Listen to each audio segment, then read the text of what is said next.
Le titre, c'est 2020, une année décisive pour la lutte contre les violences sexuelles et sexistes dans le monde de la musique. Je vais d'abord faire une brève introduction des personnes, parce qu'on est nombreuses à parler aujourd'hui, et puis faire une petite introduction, et on va entrer dans le vif du sujet. Je vais commencer le tour de table dans l'ordre de vos places. Donc, nous avons avec nous Claude Monnier, qui est directeur des ressources humaines chez Sony Music, et qui va certainement nous parler d'un cas qu'il a eu dans son entreprise de violence sexuelle sexiste et comment il a géré, et puis qu'est-ce que dit aussi le droit du travail, qu'est-ce que dit la loi, comment un DRH peut en fait être un des moteurs de lutte contre ces violences. Bienvenue, merci d'être là. À côté, nous avons Flore Benguigui, qui est chanteuse, qui fait partie du groupe L'Impératrice, compositrice, autrice, qui fait aussi partie qui chante aussi dans des clubs parisiens de jazz, et qui a lancé un excellent podcast que j'ai entendu il n'y a pas très longtemps, Chercher la femme, qui parle des musiciennes méconnues de l'histoire. On a eu les chefs d'orchestre, les batteuses et les bassistes. Voilà, super podcast à écouter. Jean-Michel Journet, qui est un des fondateurs du collectif Musique2 France. Le hashtag Ah, pardon. C'est moi. Bah oui, pardon. Alors, Romain. Non, mais en plus, c'était dans mon ordre de. Pas du tout. Romain Lalex, directeur général délégué du Centre national de la musique, qui va revenir sur le protocole mis en place pour lutter contre les violences sexuelles et sexistes. Agnès Salle, haute fonctionnaire à l'égalité, à la diversité, à la prévention des discriminations, et chef de la mission expertise culturelle internationale au ministère de la Culture. Merci aussi d'être là. Et, Jean-Michel Journet à ma gauche, donc cofondateur de Musique2 France, qui dénonce les violences sexuelles sexistes dans l'industrie de la musique. Et par ailleurs, vous dirigez Wukai, qui accompagne des artistes. Une brève introduction sur ce sujet.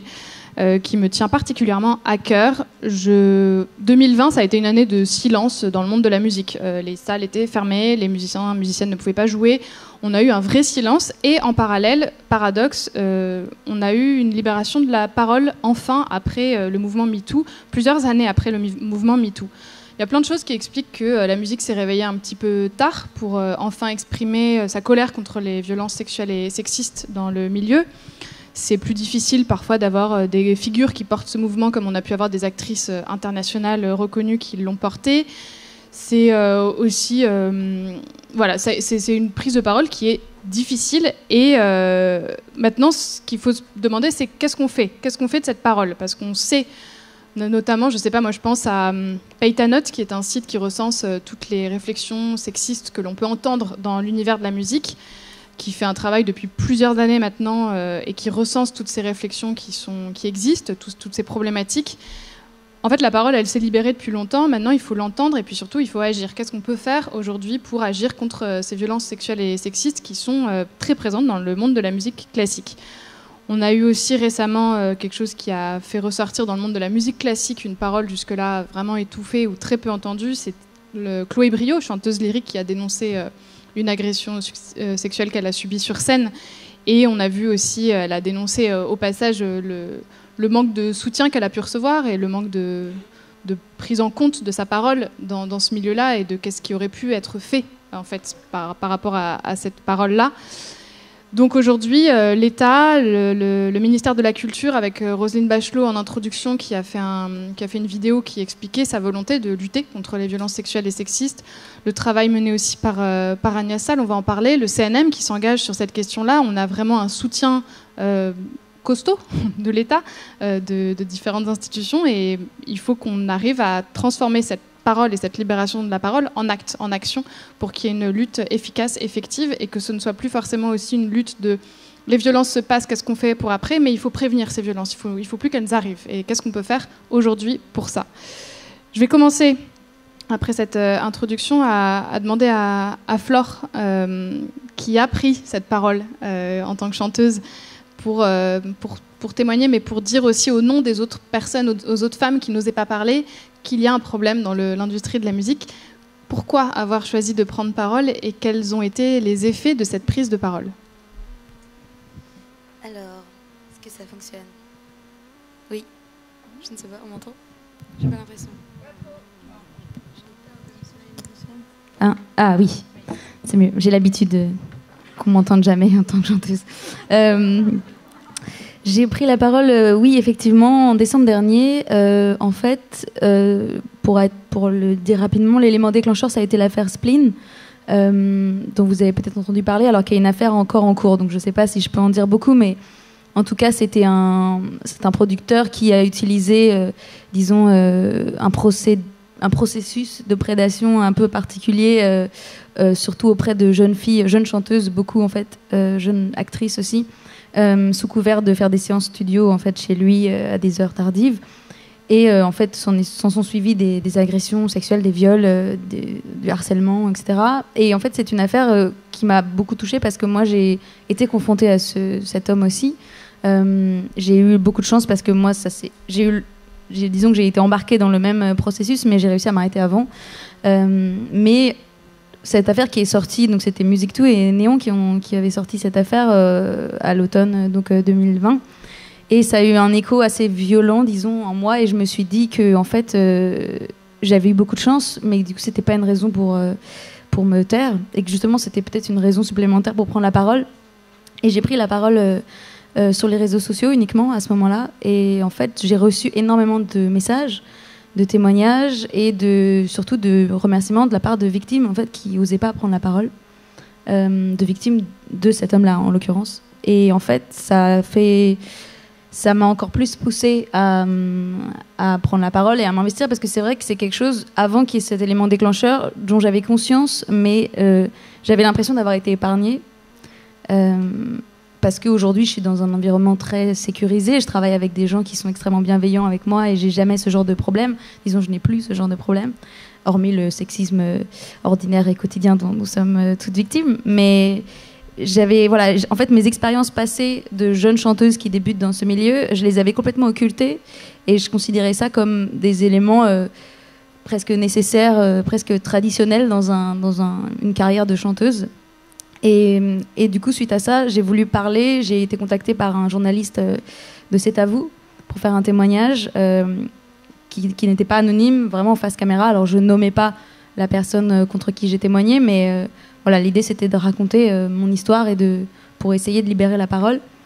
Et même là, c'est vrai que tu parlais de l'influence que ça peut avoir sur une carrière. J'ai eu des gens autour de moi, même des gens très proches de moi, qui m'ont dit Flore, non, on n'y va pas parce que pour plusieurs raisons.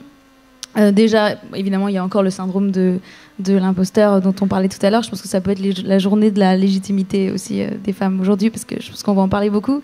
Mais voilà, déjà, je me sentais peut-être pas légitime parce que j'avais pas vécu quelque chose d'assez grave, on peut dire ça comme ça, parce que j'ai plus été face à du harcèlement moral, disons, plutôt que des agressions physiques. Et aussi tous ces gens qui me disaient, mais si tu fais ça, déjà tu vas te prendre un backlash. C'est très risqué aujourd'hui de prendre la parole sur les réseaux sociaux et à la télévision. Je sais pas si vous avez pu voir ce documentaire assez édifiant qui est sorti il y a pas longtemps, qui s'appelle #salepute. Excusez-moi pour le gros mot, mais en fait c'est un documentaire qui a été réalisé par deux journalistes belges et qui parle de ça, du harcèlement sur les réseaux sociaux dont peuvent être victimes les femmes, et ça peut être très très très très grave, surtout quand on décide de prendre la parole. Donc moi j'ai eu beaucoup de chance à ce niveau-là, mais effectivement j'ai eu très peur de ça aussi. Et aussi quelque chose qui est beaucoup revenu de la part de gens pourtant assez proches de moi, que si je commençais à prendre la parole sur ce sujet-là, j'allais être Madame Music2, enfin j'allais être cataloguée comme la chanteuse qui vient juste pour dénoncer des choses dans un espèce de besoin de reconnaissance, voire d'un grattage de fame, comme on peut dire. Et donc, ce qui d'ailleurs est arrivé, parce que quand j'ai pris la parole sur cet avou, il y a eu un article dans Le Figaro. Et les commentaires sur Le Figaro, c'était quasiment que des commentaires... bon, après, c'est Le Figaro, enfin, je veux dire, voilà, on en fait ce qu'on veut, mais c'était quasiment que des commentaires de gens qui disaient que j'étais là pour gratter, que c'était pour me chercher de la reconnaissance et de la lumière, quoi. Donc ça, c'est aussi quelque chose qui revient. Et en tant que femme, même en tant que com, je pense, on n'a pas envie de ça. On a envie d'être écouté pour ce qu'on a à dire et pas qu'il y ait des accusations un petit peu gratuites comme ça. Donc j'ai vraiment hésité beaucoup. Et finalement, j'y suis allée. Et et je regrette pas du tout d'avoir pris la parole parce que je pense, en tout cas j'espère que ça a pu ouvrir le débat et permettre à des femmes, enfin, en tout cas c'est ce qu'on m'a dit, j'ai reçu beaucoup de messages là-dessus, des femmes qui n'osaient pas parler, qui n'osaient pas prendre la parole, qui n'osaient pas aller porter plainte aussi, et ça a pu aider, donc c'est tant mieux.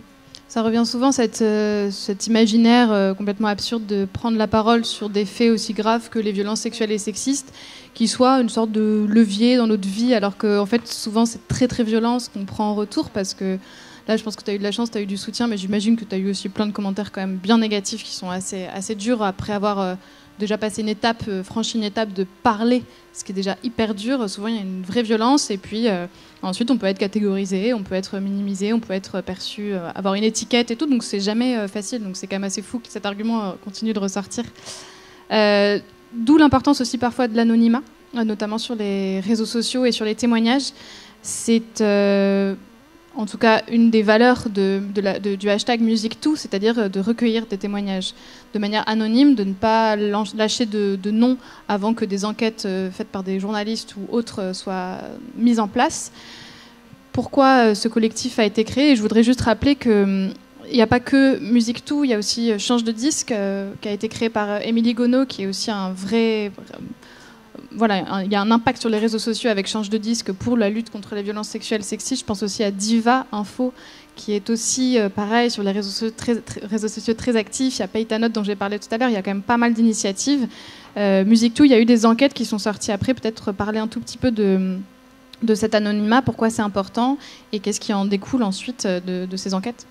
En ce qui nous concerne, pour le lancement de l'opération, j'ai envie de dire, l'anonymat était nécessaire pour être plus représentatif. On disait tout à l'heure que la représentation est importante, mais aussi la représentation par la non-représentation, en ce qui nous concerne, était importante. C'est-à-dire que si on était identifié dans le collectif MusicToo comme étant des professionnels de la musique parisien qui travaillent notamment sur la musique actuelle, peut-être qu'on n'aurait pas du tout reçu de témoignages à caractère raciste. On n'aurait peut-être pas du tout reçu de témoignages sur les conservatoires, sur le milieu de la musique classique, sur le milieu du métal. Et nous, on se voulait, par cet anonymat, le plus inclusif possible. Et se dire, la musique, elle n'est pas que à Paris, elle est aussi en région, elle n'est pas que chez les professionnels, elle est aussi chez les amateurs, dans les conservatoires. Ça touche les bénévoles en festival comme les directeurs de labels. Et on voulait être le plus inclusif possible par cet anonymat et aussi se protéger parce que c'est aussi une responsabilité particulière que de recevoir des témoignages sur les violences, qu'elles soient sexistes, sexuelles, racistes, homophobes, etc.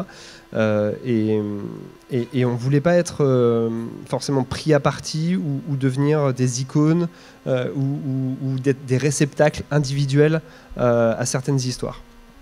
Et pour nous, c'était très important de faire toute cette campagne de recueil de témoignages de façon anonyme, ce qui a été assez frustrant à certains moments, puisque les médias sont très vite venus vers nous dès l'été 2020 et en septembre notamment, où beaucoup de médias ont essayé d'obtenir des interviews.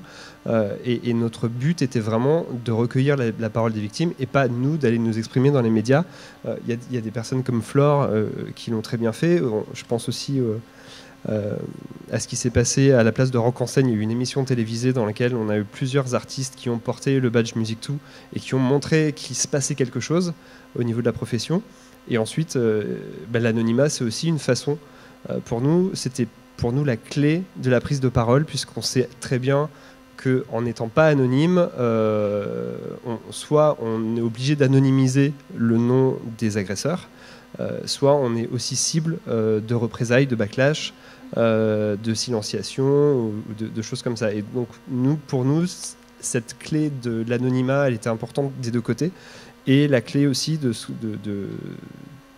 qu'on considère être plus un outil qu'un collectif ou qu'une prise de parole, c'est vraiment un outil. C'était un Google Form où on avait une colonne avec le nom des agresseurs qui nous a permis de recouper les témoignages et donc pas forcément individuellement d'aller lire chaque témoignage parce que c'est quand même assez violent. C'est pas un partage de témoignages, c'est vraiment un recueil de témoignages pareil où les personnes pouvaient vraiment témoigner de manière anonyme parce que c'était pas partagé ensuite sur les réseaux sociaux. Absolument. Et d'ailleurs vous faisiez un travail de collectage de mise en lien entre les témoignages pour savoir en effet qui pouvait être ciblé, parce qu'il faut le dire, la majorité, vous avez reçu, je crois, 300 témoignages en très peu de temps. 2 mois et demi, ouais. Et dans ces 300 témoignages, c'est pas 300 témoignages sur des personnes différentes. Il y a plein de témoignages qui concordaient vers une même personne. C'est ce qui vous a permis ensuite de faire des enquêtes, de proposer des enquêtes aux journalistes. Je crois que j'ai fait quelques stats, parce que moi, ma façon d'encaisser, entre guillemets, certains témoignages, c'était aussi d'en faire des statistiques. C'était de le regarder un peu à froid,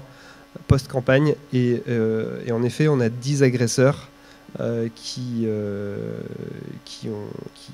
ont fait l'objet de 52 témoignages. Donc en effet, il y a des recoupements. On parlait de Spin tout à l'heure, sur lequel on a reçu, je crois, 6 ou 7 témoignages, mais le journaliste en a eu plus d'une vingtaine, et puis ensuite, une fois que l'enquête est sortie, il y en a eu plus d'une vingtaine de plus. Donc on est vraiment sur des bouts d'iceberg, et c'est extrêmement important en tout cas de se rendre compte que c'est vraiment des petits bouts. Et puis aussi, il y a beaucoup de témoignages individuels sur des agressions sur lesquelles on n'a pas de recoupement, mais qui sont pas moins graves et pas moins systématiques. Vous parliez de l'importance de l'anonymat. Pourquoi vous en êtes sorti de cet anonymat ? Alors, il y a 2 raisons. La première, c'est parce qu'on avait enfin quelque chose à montrer. C'est-à-dire que je suis sorti de l'anonymat en février.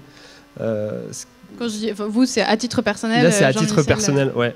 On a beaucoup discuté au sein du collectif, et notamment aussi avec Mediapart, qui voulait vraiment faire quelque chose de marquant au moment des victoires de la musique, puisque Pomme aussi avait préparé sa lettre ouverte, et elle avait préparé une interview. Et on s'est dit que c'était aussi le bon moment pour se battre en dehors des réseaux sociaux, puisque les réseaux sociaux ont eu une certaine limite. Et la raison pour laquelle moi je suis sorti de l'anonymat, c'est aussi pour montrer aux hommes de cette industrie que c'est absolument possible d'être actif, activiste, de faire changer les choses, parce que c'est nous, entre guillemets, en termes sociologiques, qui avons les clés de cette industrie.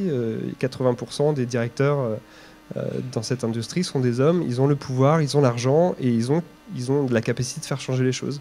Et c'est ce que j'ai envie de leur dire. Et je ne suis pas une femme, je ne suis pas expert en féminisme. J'ai lu des bouquins, j'ai écouté la parole des femmes autour de moi, et juste ça permet d'ouvrir les chakras en grand et de se rendre compte de tout ce qui ne va pas dans notre industrie.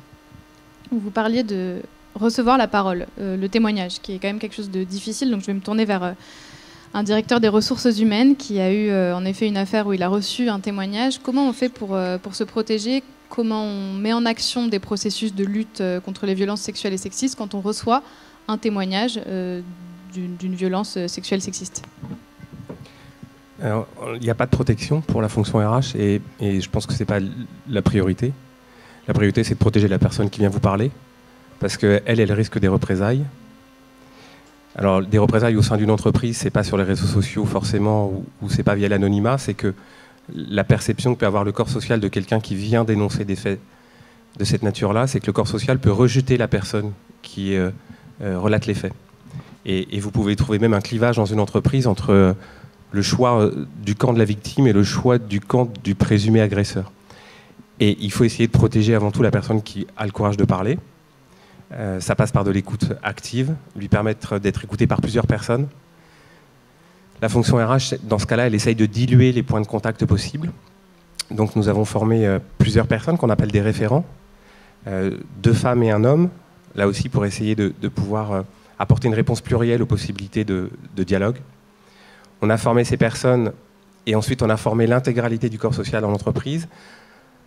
On a formé les personnes et les référents à cette écoute globale, donc ne pas juger, être en posture basse, et pouvoir retranscrire des faits avec une espèce de neutralité bienveillante, même si on est tous touchés par nos propres biais, conscients, inconscients, et notre propre expérience de vie, puisque là on parle de relations humaines, de sciences sociales, et forcément on projette des choses, on en a parfois conscience, on peut biaiser la retranscription des choses qu'on peut faire, et donc les référents pour nous sont des appuis qui viennent corriger notre perception de la situation, qui viennent l'enrichir, et on doit absolument recouper les témoignages, donc on doit écouter y compris la personne qui est montrée du doigt ou qui est le présumé agresseur. Et on doit faire ça en plusieurs étapes. Ce qui est très important dans ces cas-là, c'est une forme de synchronicité de l'écoute par rapport aux faits ou par rapport au besoin de témoigner.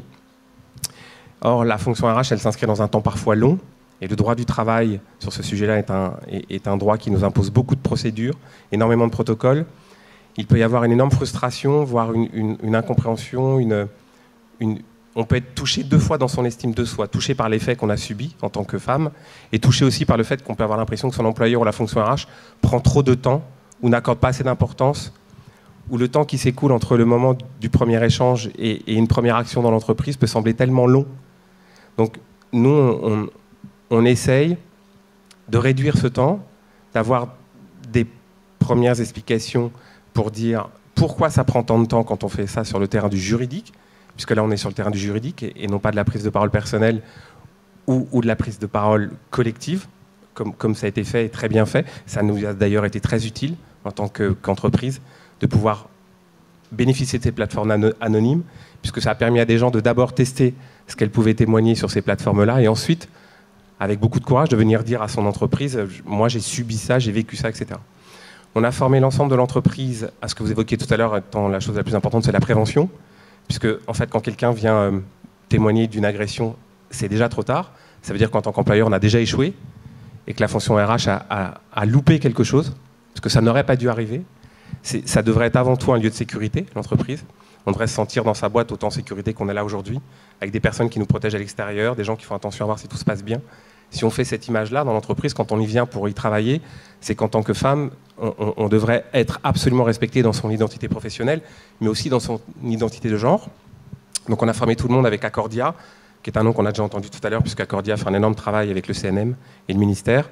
Et on a aussi utilisé une formidable équipe qui s'appelle Stand Up, qui a fait une formation sur le harcèlement de rue, puisqu'on s'est aperçu que dedans, dehors et dehors, dedans, dans une maison de disques, la frontière elle était très ténue. La moitié des personnes dans la maison dans laquelle je travaille passent leur temps dehors, en studio, en festival, en concert, dans des lieux divers et variés, comme ici par exemple, avec du public, des artistes, des producteurs, des auteurs, des compositeurs, des gens en studio. Et il fallait qu'on arrive à atteindre l'objectif que les gens se sentent en sécurité dans l'entreprise, mais se sentent aussi en sécurité dehors. Et là, on s'est aperçu que, Pauline le disait tout à l'heure, le harcèlement de rue, il est permanent, les femmes sont agressées en permanence. Et dans le monde du travail, c'est un facteur en plus amplificateur de ça, puisque la hiérarchie est très forte et très masculine aujourd'hui.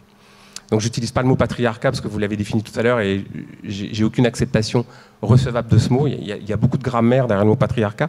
Il est vrai qu'en tout cas, dans l'entreprise, les hommes dirigent, ont le pouvoir d'une certaine manière, et consciemment et parfois inconsciemment, le rapport de force est très déséquilibré. Donc pour répondre à votre question, il y a un enjeu juridique qui est d'abord écouter, et de pouvoir permettre une parole sécurisée, voire sanctuarisée. C'est de multiplier les canaux d'écoute et de différencier les postures ou les statuts des gens qui écoutent cette parole.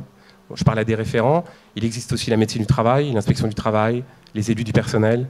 Ça peut être des alliés qui n'ont pas de statut du tout dans le corps social, mais qui sont identifiés comme des points d'appui, des gens de confiance. Ça, c'est très important. Et qu'au-delà des étiquettes, c'est aussi une question de valeur personnelle, d'éthique, savoir quelqu'un qui, depuis 5 ans, 10 ans, 15 ans, a été toujours irréprochable sur cette capacité à entendre une parole et à pouvoir jouer un rôle de médiatrice ou de médiateur. Ça, c'est la première étape. La deuxième étape, c'est de pouvoir apporter une réponse juridique au sein de l'entreprise sur des faits en particulier. Donc chez Sony Music, ça s'est traduit par un licenciement, donc une rupture du contrat de travail. La fonction RH ne rend pas justice, ça n'est pas son rôle. Ça, c'est le rôle des tribunaux. La fonction RH, elle doit apprécier en droit et en fait une situation et considérer que s'il y a un facteur ou une personne qui porte atteinte à la sécurité morale et physique ou à l'intégrité morale et physique d'une femme dans l'entreprise, c'est la rupture du contrat de travail. Et si la justice est saisie, c'est la justice qui rendra un jugement en temps et en heure sur cette décision-là. Le troisième rôle de la fonction RH, il est de permettre aussi que ce retour d'expérience soit utile, parce que parfois, la victime, a posteriori, se retrouve dans une situation de double peine, qui est comment sa pérennité dans l'entreprise peut être assurée. Et là, c'est un échange très complexe, sur lequel, encore une fois, moi, j'ai fait plus d'erreurs que de bonnes choses en 25 ans, avec des femmes qui s'isolent en pensant qu'il y a une incompréhension du reste de l'entreprise et qu'il est parfois extrêmement difficile de pouvoir garantir leur présence au sein des équipes, de pouvoir leur permettre de tourner la page, à titre professionnel bien sûr, parce que psychologiquement c'est beaucoup plus compliqué que ça. Et ça, c'est une construction permanente, on part de très loin. Le secteur de la musique n'est n'est pas épargné, indéniablement, mais pour avoir travaillé dans d'autres secteurs, c'est pas mieux ailleurs, malheureusement. Et là, nous sommes allés chercher d'aide dans d'autres disciplines. On a mis en place un dispositif que je vais essayer de vous balayer rapidement, mais je vais oublier des choses. Il y a une psychologue qui est en permanence joignable dans notre entreprise, une psychologue extérieure qui nous a aidés après le Bataclan et qui nous aide aussi sur ces sujets-là. Donc c'est payé par l'entreprise, c'est un numéro que les personnes connaissent, ils peuvent l'appeler pour des séances individuelles et collectives. On a mis en place des groupes de parole trimestriels sur lesquels la fonction RH n'est pas présente. Moi, je n'y suis évidemment pas, parce que je crée un biais par ma propre présence et par ma propre identité. On a mis en place un numéro totalement confidentiel, un 0800, sur lequel on n'a, nous, pas accès, ni sur le contenu, ni sur le contenant, ni sur les statistiques. C'est-à-dire que les gens peuvent appeler et il y a une cellule d'écoute qui est extérieure à l'entreprise. Et on a mis en place un dernier dispositif qui est la rencontre entre femmes, puisque là on parlait de non-mixité tout à l'heure et ça nous a semblé absolument essentiel, entre femmes qui souhaitent échanger sur ce sujet-là et en dehors de l'entreprise. Donc leur permettre d'avoir une forme de sanctuaire en dehors de tout ce qui pourrait être des lieux d'influence ou des vecteurs d'influence pour qu'elles puissent partager des retours d'expérience. Tout à l'heure, c'était l'aspect positif du mentorat ou du coaching. Là, c'est l'aspect... on a souffert ensemble, on partage quelque chose. Le Bataclan m'a appris beaucoup aussi. Et je ne fais aucune comparaison dans les types d'agressions, mais somme toute, cette situation post-traumatique, en parler avec des personnes qui l'ont vécu, ça n'a rien à voir que de se confier avec un RH qui va prendre des notes, faire un entretien contradictoire, essayer de faire un témoignage qui sera ensuite porté à la justice. C'est très compliqué. Moi, je travaille systématiquement avec une femme de l'équipe RH qui s'appelle Tatiana, que je reconnais professionnellement par la valeur ajoutée qu'elle a dans mon job. Moi, je ne peux pas recevoir quelqu'un seul, parce que je pense que ça crée des biais. Tatiana est en première ligne. Elle assure une écoute que moi, je ne peux pas garantir, pour ce qui a été aussi dit tout à l'heure, l'identification à ses limites. Et c'est par ce travail de binôme qu'on essaye aujourd'hui de pouvoir faire en sorte que la confiance soit au degré suffisant pour que s'il se passe quelque chose dans la maison, la femme concernée vienne parler à la fonction RH. Je ne suis pas sûr que ça marche tout le temps, et je m'en excuse par avance parce que je n'ai pas encore la solution idéale sur ce sujet si compliqué. C'est déjà pas mal. Je pense qu'il y a des personnes qui doivent prendre des notes de ces procédures-là qui sont quand même assez exemplaires. Et tout le monde n'a pas forcément ces procédures qui sont mises en place dans les entreprises. Ça prend encore du temps. Procédure de prévention. Le Centre national de la musique a une responsabilité a une mission, une nouvelle mission qui est au centre de tout ce que fait le Centre national de la musique, qui est cette lutte contre les violences sexuelles et sexistes, avec un protocole très clair envoyé aux personnes qui n'ont pas forcément, en effet, tous les outils en main pour lutter et prévenir ces violences sexuelles et sexistes. Un petit mot, Romain Lallec, sur ce protocole. Petit mot, ça va être dur, je sais, mais on va essayer. Je vais tâcher d'être court, promis. Non, mais d'abord, je suis très impressionné par ce que Claude vient de nous exposer, c'est-à-dire un ensemble de procédures, un arsenal de process qui crée cet espace d'écoute et d'accueil de la parole. Et je crois que c'est finalement ça le sujet principal. Cette année 2020, ça a été bien sûr une année de la libération de la parole, mais les initiatives, qu'elles aient été individuelles ou collectives comme Musique2, elles ont surtout libéré l'écoute et permis de créer les conditions de l'accueil de cette parole. Et c'est vraiment, j'allais dire, dans ce sens-là que nous avons travaillé dans le cadre du protocole. Ce protocole nous a été en quelque sorte commandé par la ministre de la Culture à l'issue ou après une prise de parole individuelle forte, en l'occurrence celle de Chloé Briot. Et notre objectif, notre réflexion a été de nous dire comment, notamment dans les structures qui ne sont pas aussi avancées que Sony en l'occurrence dans cette réflexion, comment donner un cadre, comment donner des repères, comment donner un guide qui permet aux professionnels de se repérer dans cet univers. Et le point de départ de cette réflexion, ça a été, ça va paraître simple, hein, mais d'abord de rappeler le cadre légal, réglementaire en la matière. Jean-Philippe l'évoquait ce matin, l'arsenal juridique en matière de droit pénal, en matière de droit du travail, est complet, il est fort et il est adapté à la situation. Malheureusement, il est souvent mal connu. Et ce défaut de connaissance peut conduire certaines victimes à parfois sous-estimer la gravité des faits dont elles ont été victimes. Et donc, ne serait-ce que rappeler ce qu'est le harcèlement, rappeler ce qu'est une agression sexuelle et rappeler ce qu'est un viol, ce simple fait, ce simple rappel est bien sûr un fait important et sans doute une information qui manquait. Le cadre juridique, c'est aussi le cadre de la responsabilité. Rappeler que les employeurs sont responsables de la sécurité, de la protection de leurs salariés. Rappeler que les responsables légaux d'entreprises recevant du public sont également responsables de la sécurité et de la protection de ces publics. Donc le rappel du cadre légal a été un élément important. Au-delà de ce rappel, bien sûr, la formation.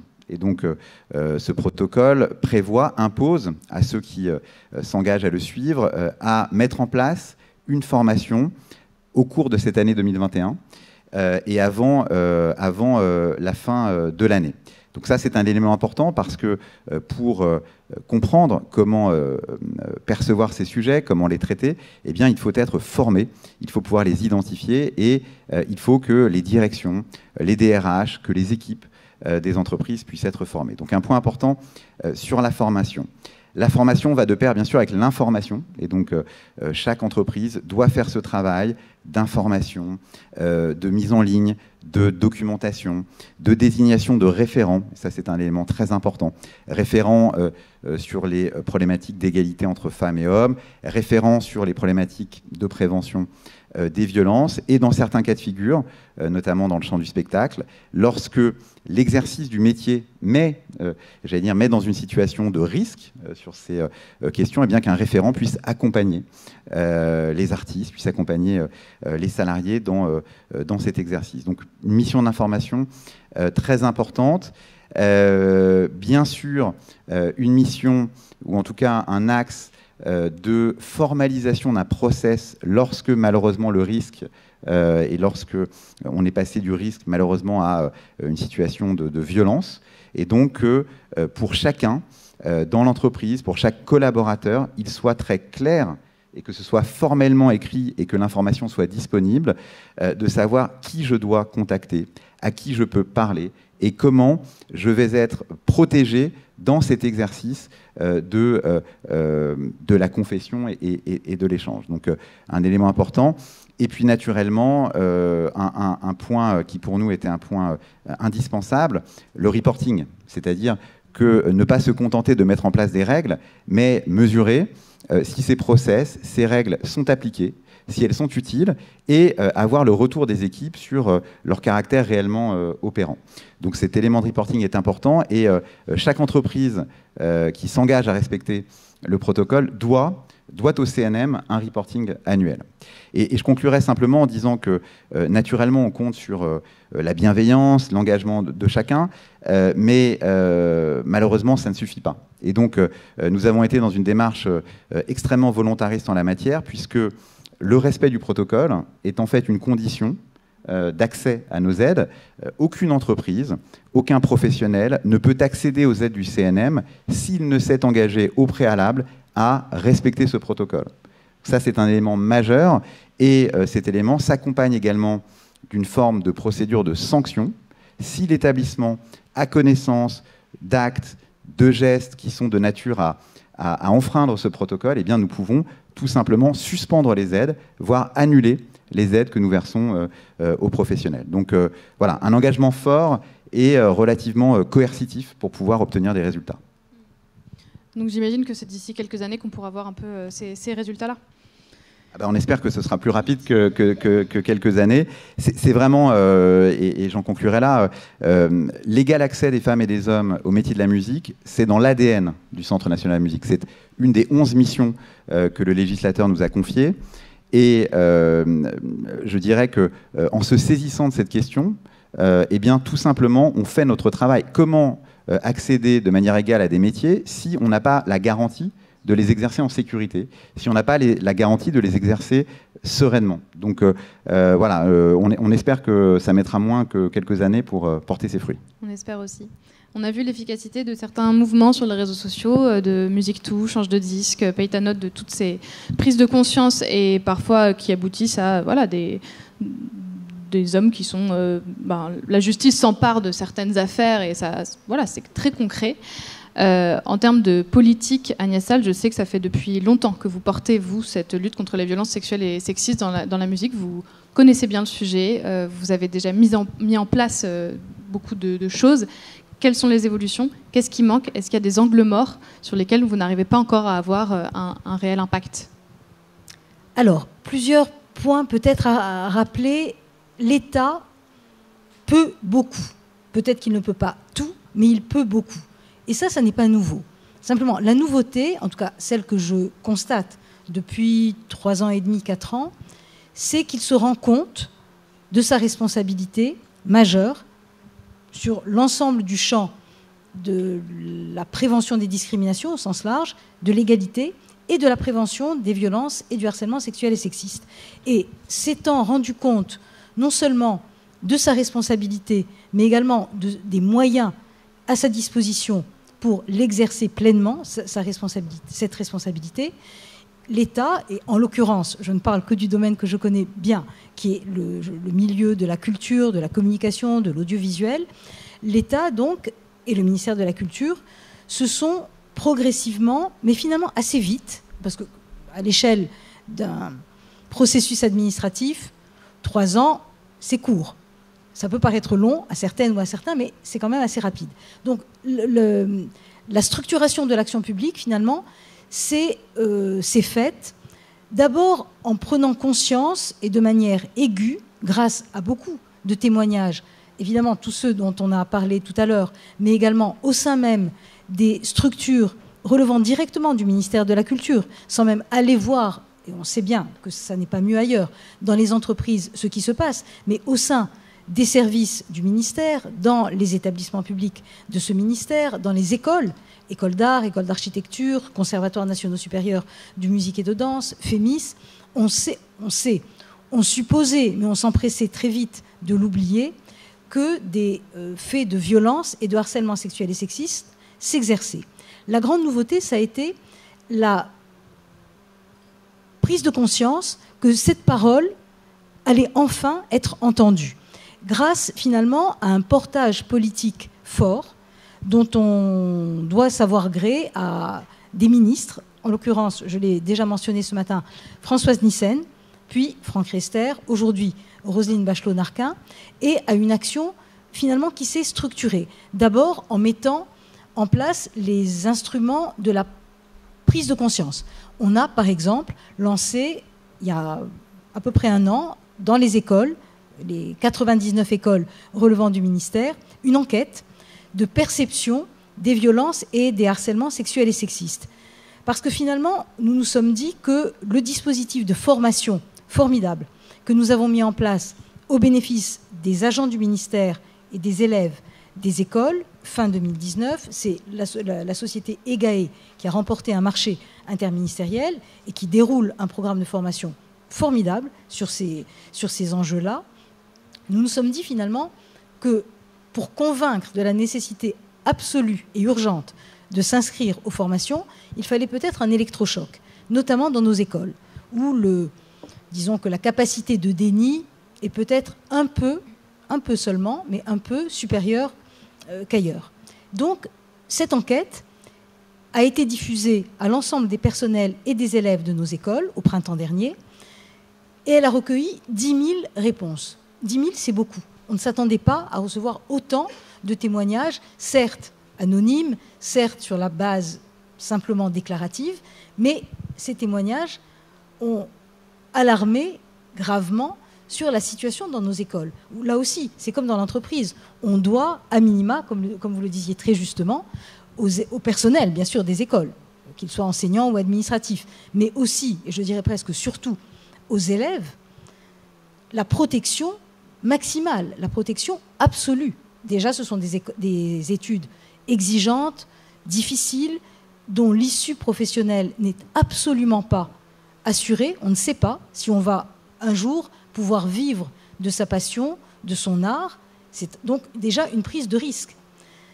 Et au-delà, si on y ajoute dans cette posture de vulnérabilité particulière par rapport au corps enseignant, par rapport à celles et à ceux qui enseignent, qui accompagnent, qui conduisent vers les métiers, si on y ajoute un risque dans lequel tombent beaucoup de personnes dans ces écoles, ça devient absolument insupportable. Et on s'est rendu compte que rien n'était fait, rien n'était mesuré, rien n'était réellement approprié pour prévenir ces risques dans nos 99 écoles. Ce sont quand même 37 000 étudiantes et étudiants qui y passent chaque année, donc la question n'est pas anecdotique du tout.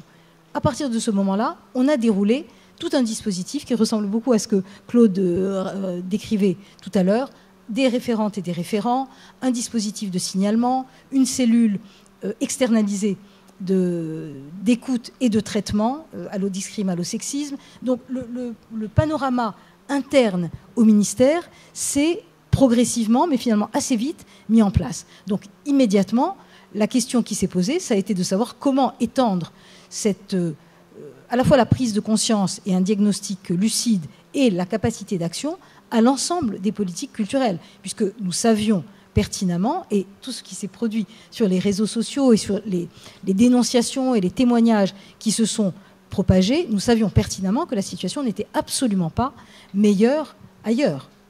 Pas du tout.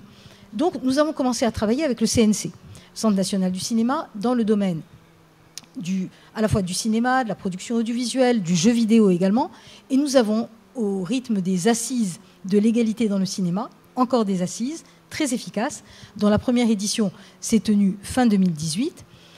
Nous avons mis en place, là également, des protocoles dont finalement nous nous sommes beaucoup inspirés quand on a commencé à travailler avec Jean-Philippe Thiellet, avec Romain, avec Corinne, l'année dernière, pour le protocole d'engagement dans le domaine de la musique. C'est ce que nous avions fait un an avant, ou un peu plus, avec le CNC, avec le même dispositif de conditionnement des aides et avec le même dispositif de formation obligatoire des responsables, des employeurs principaux dans le domaine du cinéma et de l'audiovisuel, avec des références sur les tournages, parce que là également, la brièveté parfois de la relation contractuelle entre l'employeur et le salarié, ou la salariée, permanente, ou plutôt souvent intermittente, accroît encore le risque. Donc la nécessité absolue de protéger efficacement, même si la durée de la relation est courte. Donc ça, c'est un élément aussi à prendre en compte. C'est un élément de fragilité économique, c'est également un élément de fragilité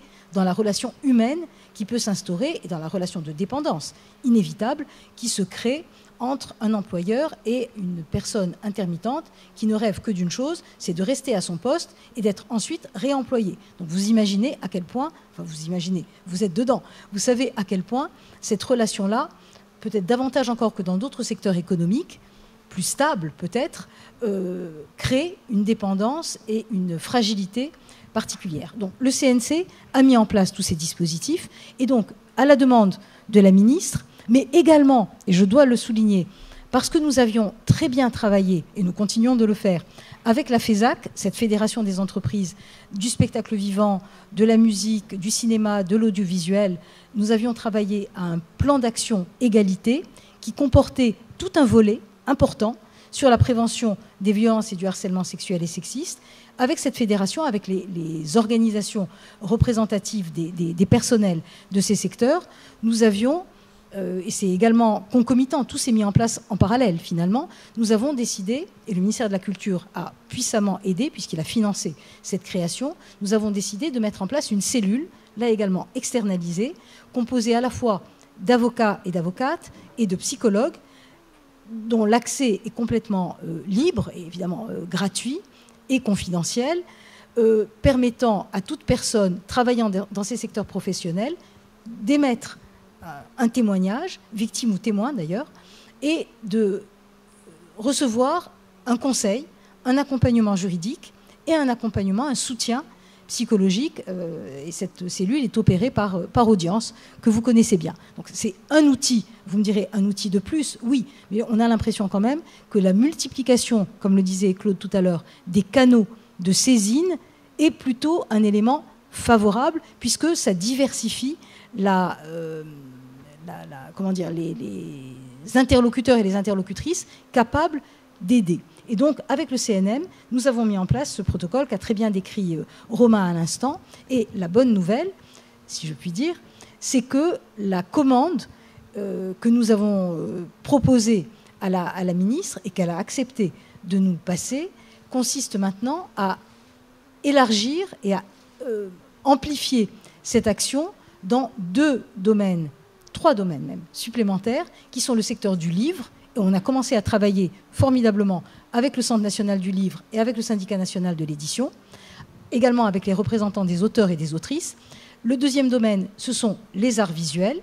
Et le troisième domaine, c'est le spectacle vivant, au-delà de tout ce qu'a fait déjà le secteur, la filière musicale. Donc vous voyez que finalement, par cercle concentrique et avec à la fois les mêmes constats très mauvais sur la situation qui prévaut dans ces différents secteurs professionnels, et avec les mêmes procédures et avec les mêmes outils, on couvre progressivement un champ le plus large et le plus diversifié possible des politiques culturelles. Alors, encore une fois, Aliette posait la question tout à l'heure, tout n'est pas fini. Et il ne faut pas du tout croire qu'on est arrivé aujourd'hui parce qu'il y a eu des témoignages, parce que les réseaux sociaux ont fonctionné, parce qu'il y a des dispositifs qui permettent de recueillir la parole, parce que les pouvoirs publics n'hésitent plus, vraiment, n'hésitent plus du tout à saisir le procureur de la République pour s'emparer, enfin pour lui demander plutôt de s'emparer de situations problématiques. La ministre de la Culture l'a fait dans l'affaire Chloé Briot, elle l'a fait ensuite dans l'affaire Claude Lévesque, dans un autre domaine que la musique. Elle l'a fait également dans d'autres cas dont je ne mentionnerai pas les personnes présumées coupables, mais nous n'hésitons plus à le faire et chaque responsable de structure culturelle doit considérer que c'est vraiment une démarche qui doit impérativement s'exercer pour que la justice, en même temps que les employeurs, que la justice joue pleinement son rôle. Donc tout cela est mis en place. Mais encore une fois, je pense que, 1, ça ne suffit pas, ça ne suffira jamais, et que 2, ma crainte ultime, mais je pense que vous me démentirez, c'est que dans 1 an, dans 2 ans, dans 3 ans, on passe à autre chose, en disant, bon, ils nous ont suffisamment gonflés avec la prévention des violences et du harcèlement sexuel et sexiste, ça va bien, ça suffit, on n'en parle plus, on n'y pense plus, et on ne fait plus rien. Donc cette crainte-là, il faut l'avoir chevillée au corps pour qu'à tout moment, à tout instant, on se dise que tout est réversible et que notre responsabilité, c'est de maintenir allumée la flamme et de faire en sorte que la vigilance ne s'éteigne jamais. On veillera. Flore, par rapport à tout ce qui s'est dit sur le papier, c'est-à-dire comment on peut concrètement lutter, pardon, hein, mais c'est vrai, ce sont des protocoles qui vont être mis en place, qui sont mis en place. Quelle est la réalité d'une jeune artiste? Comment elle peut être protégée? Oui, justement, je voulais réagir là-dessus parce que moi, je salue évidemment toutes ces initiatives et je trouve que c'est très, très important, très précieux.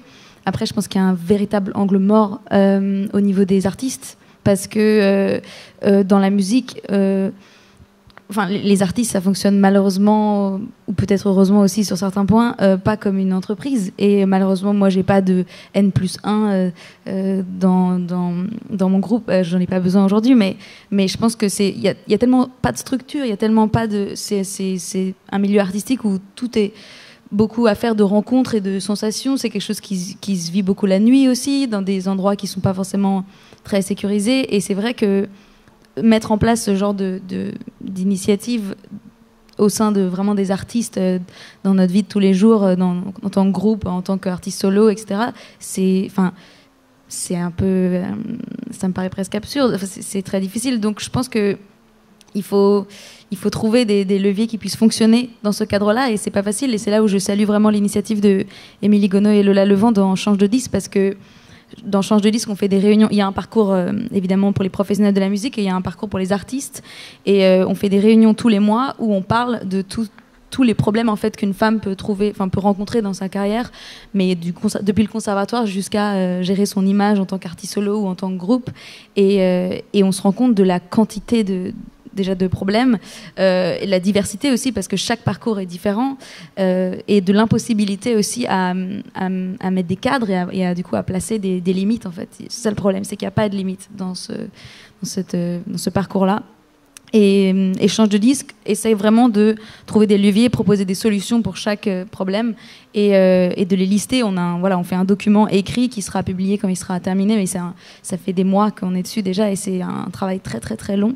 Et c'est vrai que moi j'essaye juste d'attirer l'attention là-dessus sur le fait que c'est pas si simple aussi pour les artistes et il faut trouver des solutions et aussi de façon urgente en fait, parce que c'est un problème qui est toujours là. Et moi en tant qu'artiste, je vais nommer personne, mais je fais la tournée des festivals cet été, je vois qu'il y a encore énormément de personnes que je sais toxiques, parce que dans le milieu on parle aussi beaucoup entre nous, c'est notre façon de nous protéger finalement aussi, c'est beaucoup de parler entre nous, les femmes de ce milieu, on sait quand il y a des gens qu'il faut pas croiser, des gens avec qui il faut pas travailler. Et malheureusement les solutions aujourd'hui c'est un peu ça, et c'est vrai que moi ça me déchire quand je vois qu'il y a énormément de gens que je sais toxiques et qui se retrouvent encore aujourd'hui à des positions de pouvoir très importantes en tant qu'artistes, et qu'il faut trouver des solutions vite pour ça. J'ajoute que Change de disque, c'est vraiment un appel à bénévoles constant. On peut vraiment rejoindre le mouvement quand on veut, participer aux réunions de travail. Donc il faut aller voir sur le site. J'encourage vivement des personnes qui veulent s'engager. C'est vraiment un très très beau groupe. Peut-être Claude Monnier, vous vouliez réagir sur ce que disait Flore sur le manque de protection des artistes. Oui, parce que c'est pas acceptable pour quelqu'un qui fait le choix de travailler dans la fonction RH de considérer qu'il y a une asymétrie sur la façon dont on peut accompagner des personnes, et qu'en plus de la douleur ou de la souffrance qui est vécue par la victime, en fonction du statut qu'elle a dans cet univers musical ou dans l'industrie musicale, elle n'aura pas la même écoute, le même soutien, les mêmes accès ou les mêmes ressources. Et je pense qu'aujourd'hui, c'est une grande porosité des frontières qu'il y a dans l'entreprise et hors de l'entreprise, sur lesquelles il faut qu'on travaille, parce que tout ce qu'on fait est nécessaire mais pas suffisant. Ça a été dit par Agnès de manière remarquable, et on ne doit pas se contenter de ça, ni à court terme pour une espèce de réputation d'entreprise, ni à long terme, parce qu'on doit aller nous rendre utiles avec beaucoup d'humilité, à nouveau en posture basse, auprès de nos artistes, nos intermittentes, au-delà de notre responsabilité d'entreprise. Et on ne peut le faire que dans la mesure où il y aura l'acceptation par nos artistes et par nos intermittentes de pouvoir bénéficier de ces moyens-là, qui pendant très longtemps leur ont semblé inaccessibles, en se disant je ne suis pas salarié, donc je n'ai pas cette forme de protection, donc je ne peux pas en bénéficier. Je pense que les acteurs de ce marché aujourd'hui doivent prendre leurs responsabilités. Je pense que les groupes pour lesquels on travaille ont les moyens financiers et ont un devoir d'exemplarité pour dire à un moment je partage les moyens dont je dispose. Moi, j'ai une équipe RH aujourd'hui qui doit absolument être aux côtés de toutes les artistes qui se disent à un moment, je voudrais au moins que quelqu'un m'écoute, peut-être me donne un ou deux conseils, m'oriente, m'éclaire ou balise le chemin qu'on évoquait tout à l'heure. C'est d'allumer des balises pour que les personnes puissent se guider, déjà s'éloigner de la personne toxique ou de l'agresseur et se rapprocher d'un dispositif, d'une équipe, d'une fonction, d'une discipline qui va lui apporter à un moment un soutien qui lui permettra de progresser dans la reconstruction, dans l'équilibre identité pro, identité personnelle, qui est indispensable quand on est artiste. C'est-à-dire que je n'ai aucune conscience de ce qu'est être artiste, mais j'ai l'impression que c'est quelque chose qui est absolument indissociable, son identité personnelle et professionnelle. Or, nous, dans l'entreprise, on va s'intéresser à la protection des personnes quand elles viennent travailler. Ce que je disais tout à l'heure, c'est qu'en fait, les frontières sont tellement floues que nous, on doit se mettre dans les pas d'une artiste qui a le courage de témoigner et lui dire « je ne suis pas le RH de ton groupe, mais pour autant, l'expérience que j'ai, je la mets à ton service, à ta disposition, pour que ça t'apporte à un moment T une aide. » Et on sait que qui donne reçoit sur des sujets d'agression. Quelqu'un qui aura vécu une agression, qui aura reçu de l'aide quelque part, sera d'autant plus armé, d'autant plus forte pour aller aider à son tour quelqu'un d'autre. Moi, je crois beaucoup à cette notion de réseau d'entraide et de solidarité. À nouveau, l'image peut être un peu en négatif, comme dans la photographie, mais ce qu'on évoquait sur les mentors et les coachs tout à l'heure. On a besoin aujourd'hui que les personnes et les femmes qui ont souffert de ça s'expriment, et que les personnes qui peuvent se rendre utiles prennent soin, au-delà d'un statut d'employeur ou de la fonction RH. Et l'approche pluridisciplinaire qu'évoquait Agnès est absolument essentielle. Les psychologues, je suis moins fan des avocats. S'il y en a dans la salle, je m'excuse par avance, mais ce n'est pas la première fonction que je vais aller chercher. Je crois que le juridique intervient dans un second temps. Mais l'approche sciences humaines et sciences sociales est à sens indispensable. Et une fois que la personne psychologiquement se sent un tout petit peu plus réarmée et reconstruite, elle peut aller sur le terrain du juridique. Parce que la présence sur les réseaux sociaux, c'est comme la présence dans un tribunal, c'est violent. Aller dans un tribunal, c'est violent. Bien sûr. Romain. Non, je voulais simplement compléter le propos de Claude en disant que quand un artiste ou une artiste est confronté à une situation de risque dans l'exercice de son métier, il n'y a pas 36 solutions. C'est-à-dire que soit c'est dans le cadre d'une relation de salariat, c'est-à-dire que cet artiste est intermittent et donc il y a un employeur qui est responsable de sa sécurité. Donc il n'y a pas besoin d'avoir un N+1 en fait pour être en quelque sorte protégé par son employeur. Et donc en l'occurrence, tout ce dont je parlais tout à l'heure s'applique. Et parfois, il faut rappeler à ces employeurs qu'ils sont responsables de la sécurité de ces artistes. Et donc, c'est important de le faire. Parfois, les artistes, et on peut s'en féliciter, sont leurs propres producteurs, sont leurs propres employeurs en quelque sorte. Et dans ce cas de figure, notre protocole vise aussi les relations entre une entreprise et ses partenaires. Et donc, on insiste beaucoup sur le fait que l'entreprise qui collabore avec un artiste ou une artiste dans le cadre de ce type de partenariat est aussi responsable de la santé, de la protection de ça ou de son partenaire. Donc je pense qu'il faut bien avoir ça à l'esprit. C'est un peu comme ce que je disais tout à l'heure sur la sous-évaluation parfois des risques auxquels on est exposé. Parfois les artistes n'ont pas conscience qu'ils ont à être aussi protégés en tant que salariés. Et donc on essaie de le faire, mais sans doute, et je prends vraiment le point, sans doute qu'on doit travailler plus et mieux dans le domaine de la formation pour faire prendre aussi conscience de cette situation les artistes et mieux les accompagner dans ce travail. Surtout que je pense que excuse-moi, je vais essayer d'être courte, Aliette, mais le moment de risque, entre guillemets, c'est le moment justement où on a aucune structure qui nous accompagne, où on débute. Où moi, par exemple, en tant que chanteuse, moi j'ai été intermittente très tard, et je connais tellement de chanteuses ou de musiciennes qui ne sont pas intermittentes, parce qu'être intermittente du spectacle, ça demande quand même de faire un certain nombre de concerts, et donc avoir une structure, être suivi, avoir des partenaires, comme vous dites, ça demande d'être quand même déjà avancé dans le milieu. Or, pour moi, le point le plus risqué, le moment le plus risqué dans une carrière pour une femme pour se faire agresser ou harceler, c'est justement ce point où on est fragile, où on débute, où on se sent encore moins légitime d'être là, et où là on peut faire l'objet d'agressions parce qu'il n'y a aucun encadrement, on n'a personne à qui s'adresser, à qui parler, et je pense que c'est ce moment-là de faiblesse surtout qui pose problème. Je crois, juste si vous permettez, je réagis également à ce que vous trois avez dit. Je pense qu'un élément complémentaire, tous ces outils, tous ces instruments qu'on a mis en place, notamment la formation, la sensibilisation, c'est vraiment une clé extrêmement importante. Mais je pense aussi, excusez-moi, ça va peut-être vous choquer un peu, je crois aussi à l'exemplarité de la sanction. C'est-à-dire faire en sorte que les cas qui ont été signalés, dont il a été prouvé, évidemment, il ne s'agit pas d'accuser n'importe qui, n'importe comment. Chacun m'oppose souvent la présomption d'innocence. Je n'ai pas du tout l'intention de la briser. C'est un très beau principe. Pour autant, à partir du moment où un employeur, c'est le cas de Sony, où la justice a considéré que les faits qui ont été dénoncés sont réels et que la personne qui a été accusée est réellement coupable, je pense que la publicité donnée à la sanction, excusez-moi de le dire comme ça, mais ça a un puissant pouvoir dissuasif. C'est-à-dire que ça indique à celles, rarement, et à ceux, surtout, qui seraient tentés de continuer d'exercer de manière pénalement répréhensible, disons-le comme ça, leur pouvoir, quel que soit ce pouvoir. Ce n'est pas forcément le responsable d'une entreprise, ça peut être un chef de poste sur un tournage de cinéma ou de télévision, ça peut être un chef, un responsable dans la technique sur un festival, ça peut s'exercer à n'importe quel niveau. Il ne s'agit pas simplement de voir le PDG d'une grande entreprise photographique. Mais disons qu'à partir du moment où on aura réellement compris en positif avec la formation et en négatif, en positif aussi, avec les risques de sanctions pénales, que finalement l'impunité n'existe plus, ou en tout cas qu'elle existe infiniment moins qu'elle n'a existé pendant des décennies et peut-être pendant des siècles, là je pense que le déclic s'opérera peut-être plus vite et que la protection des personnes sera plus efficace parce que précisément il y aura, c'est à ça que j'aspire finalement, cette retenue au départ, en disant j'ai envie, mais qu'est-ce que je risque si je vais au bout de mes envies?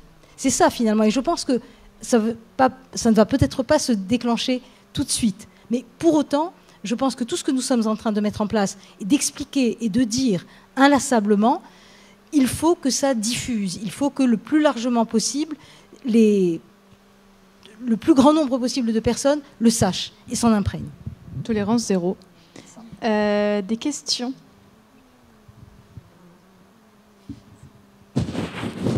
Oui, on a deux petites questions qui sont en fait des questions pour Claude.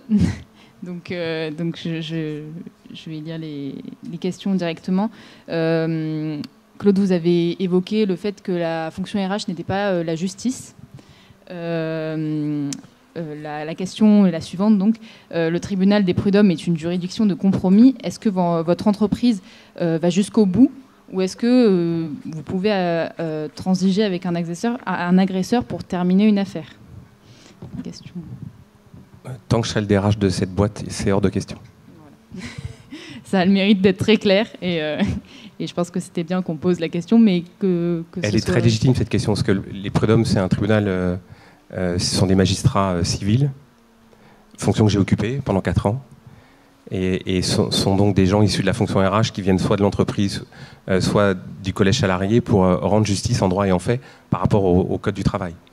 Et effectivement, c'est une justice qui trouve souvent une logique de compromis financier pour essayer de faire en sorte que les parties sortent par une notion de transaction de gré à gré sur ce sujet-là. Et j'ai transigé pendant 20 ans un certain nombre de fois. Sur ce sujet-là, s'il y a tolérance zéro, il y a transaction zéro. Très bien. Et j'imagine que ça va aussi avec une question d'image des entreprises qui, dès qu'il y a un cas, ont une image qui est entachée et peu importe l'issue du cas d'ailleurs. Et la tolérance zéro, elle fait aussi partie de cette question de l'image de l'entreprise a posteriori. Oui, juste en quelques mots, parce que ce mot d'image, c'est le territoire sur lequel je pense qu'il ne faut pas aller pour la fonction RH. Ça me fait penser au greenwashing de certains groupes du pétrole. Ce n'est pas un sujet d'image.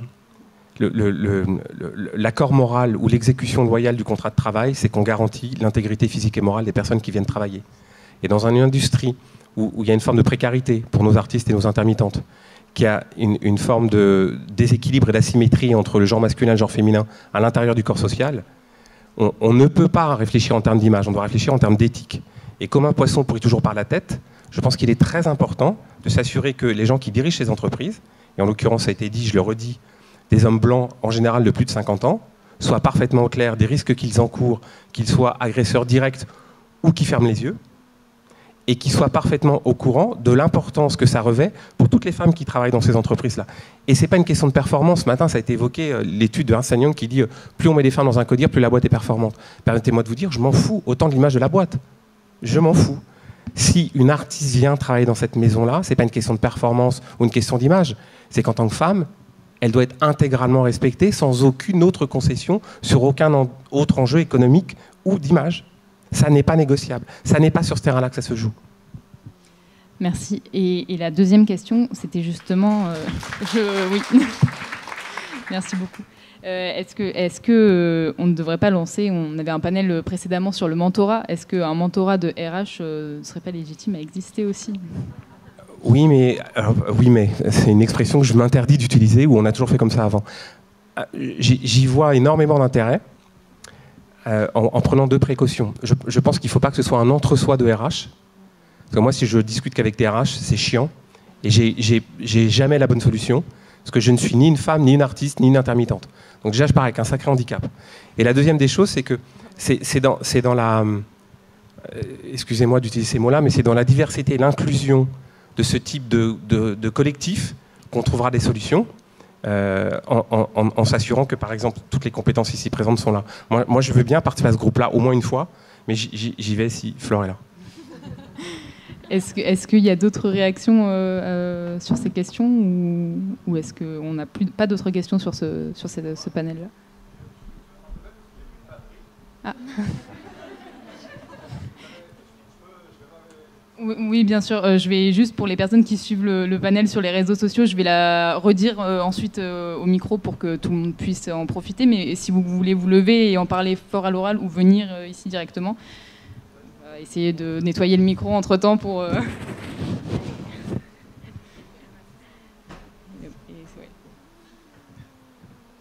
Excusez-moi, bonjour. J'avais une question en fait pour Romain Lalex par rapport aux aides d'urgence du CNM. Je me demandais dans quelle mesure les critères du protocole étaient intégrés à l'attribution et au montant des aides. J'ai récemment lu un article de qualité journalistique médiocre, mais sur un site assez polémique, mais qui avait le mérite d'envoyer un chiffre qui était celui de 1 million d'aides pour le Crazy Horse. Et à la fin de cette journée ici, je me dis, mais enfin, sans parler de l'image de la femme véhiculée par le spectacle, ça, chacun en fera son compte, mais plus par rapport aux combats syndicaux qui ont eu lieu par les danseuses sur leur salaire très bas, sur leur cadence de travail, 6 fois par semaine, 2 représentations par soir, sur d'éventuels problèmes, je ne sais pas, ça j'en sais rien, de harcèlement peut-être plus insidieux dans ce genre de milieu un peu machisme de bonne aloi peut-être. Donc je me suis demandé en fait, est-ce que dans les aides d'urgence, il y avait eu ce protocole qui avait été demandé, et en tout cas c'est peut-être une question-suggestion à l'avenir, vu que c'est l'offre, enfin c'est l'aide plafond qui a été attribuée au Crazy Horse. Voilà, je trouvais qu'il y avait un truc qui... Bon. Vous voyez un peu mon sentiment. Très très bien la question, elle est très claire. Alors je vais être moi aussi très clair. Donc premièrement, oui, le protocole s'impose à toutes les aides du CNM, y compris les aides d'urgence. Il n'y a là aucun compromis possible, hein. Il faut avoir signé de manière extrêmement formelle ce protocole pour pouvoir accéder à nos aides. Et si, je le répète, il y a un manquement aux règles prévues dans ce protocole, eh bien l'aide peut être suspendue, voire annulée. Et donc ça vaut pour nos aides sélectives comme pour nos aides sélectives habituelles, comme pour les aides d'urgence. Donc là-dessus, il y a là aussi, j'allais dire, tolérance zéro, et on est extrêmement clair. Après, bien évidemment, je ne reviendrai pas sur un cas individuel. Je pense qu'il faut faire attention aux procès d'intention, aux accusations qui peuvent être portées de manière gratuite et nominative sans avoir d'informations quelconques sur d'éventuels manquements à ce protocole. Et je peux vous garantir que toutes les aides qui ont été attribuées dans le cadre de nos aides d'urgence l'ont été conformément à notre règlement et répondent à des critères de recevabilité et également à des procédures de contrôle qui nous permettront, le cas échéant, eh bien, de revenir sur ces décisions si elles se révélaient avoir bénéficié à des entreprises qui ne respectaient pas le protocole. Donc voilà, je ne peux pas en dire plus, j'espère avoir répondu clairement à votre question. Merci, on n'a plus d'autres questions et on est un petit peu en retard, donc je laisse la main à Aliette.